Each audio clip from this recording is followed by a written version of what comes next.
अस्सलाम वालेकुम दोस्तों, आज की ताज़ा अपडेट के साथ मैं हूं अब्दुल गफ़्फ़ार। आपसे रिक्वेस्ट करूंगा, अगर आप हमारे चैनल पर नए हो तो सबसे पहले हमारे चैनल को सब्सक्राइब कर दें, साथ बिल आइकॉन को भी प्रेस कर दें ताकि हर नई आने वाली वीडियो आपको पहले मिल सके। अगर वीडियो पसंद आए तो इसको लाइक कर दिया करें।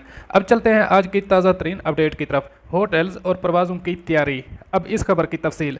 मुत्तहिदा अरब अमारात पिछले 2.5 महीने से लॉकडाउन की मुश्किल सूरत हाल से गुजर रहा है, जिसकी वजह से तमाम कारोबारी शोबे मुकम्मल तौर पर बंद थे। लेकिन अरब अमारात ने आहिस्ता आहिस्ता इनकी बहाली की तरफ वापस आना शुरू कर दिया है।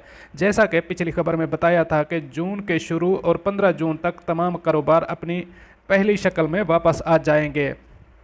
आज एक अहम इजलास हुआ है जिसमें सेहत के शोबे से सीनियर ओहदेदारान मौजूद थे, बल्दियात के अहम अरकान और होटल के मुंतजमीन और एयरलाइन के अहम ओहदेदारान भी इसमें शरीक हुए।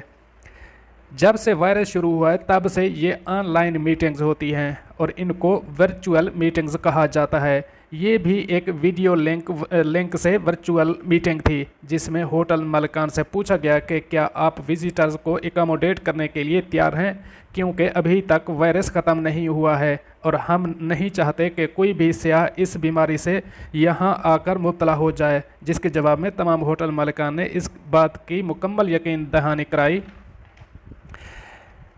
कि हमारे तमाम होटल में पहले से ही बहुत आला इंतज़ामात थे, लेकिन अब खसूसी तौर पर इन इंतज़ामात पर तवज्जो दी गई है। वजारत सेहत ने एयरलाइन से इंतज़ामात की भी तफसील मांगी और तमाम एयरलाइंस ने कहा कि हम दोबारा परवाज़ों के लिए तैयार हैं और तमाम तर हिफाजती इंतज़ामात मुकम्मल हैं।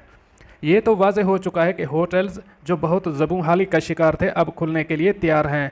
ये एक अच्छी खबर है क्योंकि होटल्स और सेहत से जुड़े तमाम मुलाजमीन अपनी नौकरियों पर वापस जा सकेंगे। आसार यही बताते हैं कि जून के आखिर तक तमाम कारोबार और एयरलाइंस पहले की तरह बहाल हो जाएंगी और हमारी दुआ है कि अल्लाह ताला हर इंसान को अपने हिफ्ज़ो अमान में रखे। दोस्तों, ये थी आज की ताज़ा तरीन अपडेट जो मैंने आपके साथ शेयर की। मिलते हैं अगली अपडेट के लिए, तब तक मुझे दीजिए इजाज़त। अल्लाह हाफ़िज़ नासिर।